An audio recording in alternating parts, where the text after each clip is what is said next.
प्रभात सारथी की YouTube channel में आपका स्वागत है। स्टूडेंट्स, लास्ट चैप्टर 7 में हम लोग देखा कि एक्वा रिएक्टर क्या होता है and what happen when metal react with acid. अभी का पार्ट में हम लोग देखेंगे कि how do metal react with sodium solution of other metal salts. जैसे कि यहाँ पे मेटल मेटल जो है अलग एक मेटल सॉल्ट के साथ, ठीक है, किस तरह रिएक्ट करता है, वही हम लोग यहाँ पे डिटेल्स में देखेंगे।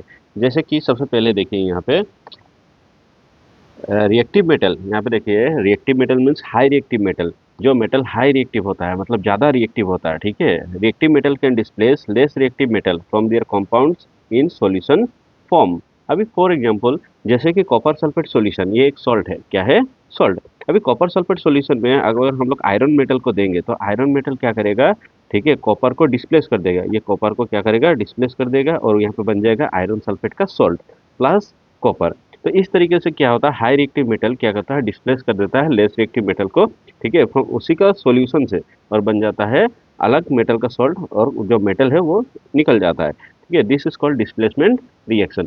तो यही डिस्प्लेसमेंट रिएक्शन को कंडक्ट करके तो यहाँ पे मेटल सबको अरेंज किया गया है, ठीक है, इन दियर रिएक्टिविटी ऑर्डर, ठीक है, जिसको हम लोग रिएक्टिविटी ऑर्डर भी बोलते हैं या एक्टिविटी सीरीज भी बोलते हैं।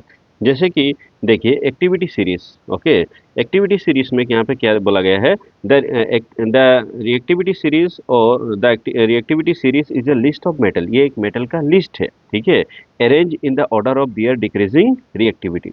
डिक्रीजिंग रिएक्टिविटी का मतलब है ज़्यादा से कम, मतलब ज़्यादा रिएक्टिव से धीरे धीरे कम रिएक्टिव में आ रहा है। अगर हम लोग उसका एग्जाम्पल देखेंगे, देखिए बुक में ऑलरेडी यहाँ पे बुक्स में डिटेल्स में इसका चार्ट दिया हुआ है, ठीक है, पेज नंबर 45 चैप्टर 3। यहाँ पे देखिए, ठीक है, the reactivity series is the list of arrange in the order of decreasing reactive activities after performing the displacement reaction, ठीक है, activity 1.9 and 3.12 to following series, okay, the following series table 3.2 known as the reactivity और activity series has been develop. अभी ये जो table है, ये table, ठीक है, रिएक्टिविटी सीरीज भी बोला जाता है, एक्टिविटी सीरीज भी बोला जाता है, ठीक है। तो अभी यहाँ पे देखिए ये जो रिएक्टिविटी या एक्टिविटी सीरीज का जो टेबल है, इसमें अगर हम लोग देखेंगे, यहाँ पे सबसे ज्यादा हाई रिएक्टिव है पोटासियम। पोटासियम के बाद जो रिएक्टिव एलिमेंट है डेट इज सोडियम।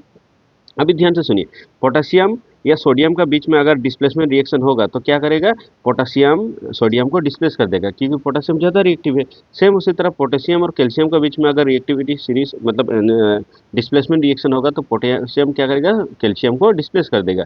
तो सबसे ज़्यादा रिएक्टिव एलिमेंट है potassium, after potassium sodium, sodium के बाद कैल्शियम, कैल्शियम के बाद magnesium, aluminium, zinc, lead, iron, hydrogen, copper, mercury, silver, gold. अभी देखो यहाँ पे जो मेटल्स है जैसे कि copper, mercury, silver, gold, these are least reactive. Least reactive का मतलब है ये ज़्यादा रिएक्टिव नहीं होता है, और हाई रिएक्टिव मेटल इसको क्या कर सकता है, डिस्प्लेस कर सकता है, इसीलिए इन सबको बोला जाता है लीस्ट रिएक्टिव मेटल्स या low reactive metals. Okay, next हम लोग देखेंगे,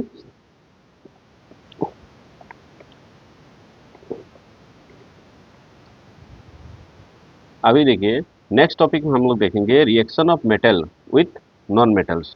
मतलब जो मेटल्स है नॉन मेटल के साथ किस तरह रिएक्ट करता है। देखिए when metal react with non metal it forms a compound called ionic compound. यहाँ पे जब मेटल या नॉन मेटल मेटल और नॉन मेटल आपस में रिएक्ट करता है, वहाँ पे एक टाइप का कंपाउंड फॉर्मेशन होता है, वो कंपाउंड को बोला जाता है आयनिक कंपाउंड। अभी देखिए reactivity of elements is the tendency, ध्यान से सुनिए, हाँ, reactivity of the element is the tendency to attain a completely filled valence shell. अभी हर एक एलिमेंट का जो वैलेंस शेल होता है वो कम्प्लीटली फुलफिल नहीं होता है, ठीक है। तो वो जो वैलेंस इलेक्ट्रॉन है या आउटर सेल है, वो आउटर सेल को हर एक एलिमेंट अपने आप को, ठीक है, फुलफिल करना चाहता है। तो वो फुलफिल करने का जो टेंडेंसी है, ठीक है, जो उसका पोटेंशियल है, अभी कोई कोई एलिमेंट ज़्यादा पोटेंशियल नहीं होता है लेकिन कोई कोई ज़्यादा पोटेंशियल होता है, या हम लोग ऐसे भी मान के चलेंगे कोई एलिमेंट ज़्यादा एग्रेसिवली काम करता है, कोई एलिमेंट ज़्यादा एग्रेसिवली काम नहीं करता है। अभी देखिए for example atoms of the metal, देखो atoms of the metal lose electron, ध्यान से सुनिए, जो मेटल का एटॉम्स होता है वो क्या करता है, इलेक्ट्रॉन लूज करता है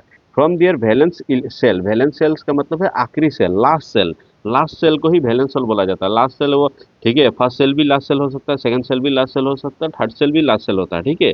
जिस तरह अगर हम लोग लिथियम का कैटेगरी में देखेंगे, ठीक है, तो लिथियम का कैटेगरी में अगर हम लोग देखेंगे, ध्यान से सुनिए, लिथियम, ओके, लिथियम में दो सेल होता है, K is equal to L is equal one, तो इसका second shell is the last shell, तो यही इसका वैलेंस सेल हो गया। अभी देखिए लिथियम का लास्ट सेकंड सेल ही उसका है लास्ट सेल, और लास्ट सेल को ही बोला जाता है वैलेंस सेल, ओके। नेक्स्ट देखिए, atoms of metal lose electron from their valence shell to form cation. अभी ठीक है, मेटल्स क्या करता है, इलेक्ट्रॉन, ठीक है, इलेक्ट्रॉन लूज करता है और इलेक्ट्रॉन लूज करने के बाद कैटायन बन जाता है, जैसे कि ठीक है Na positive, Li positive, Mg2 positive, जिसमें भी चार्ज चार्ज रहता है उसको बोला जाता है कैटायन। नेक्स्ट हम लोग देखेंगे, atoms of the non metals gain electron in the valence shell to form anion.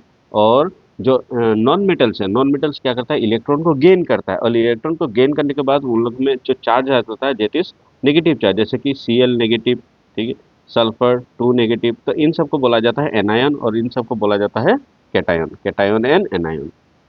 Okay, video को देखने के लिए थैंक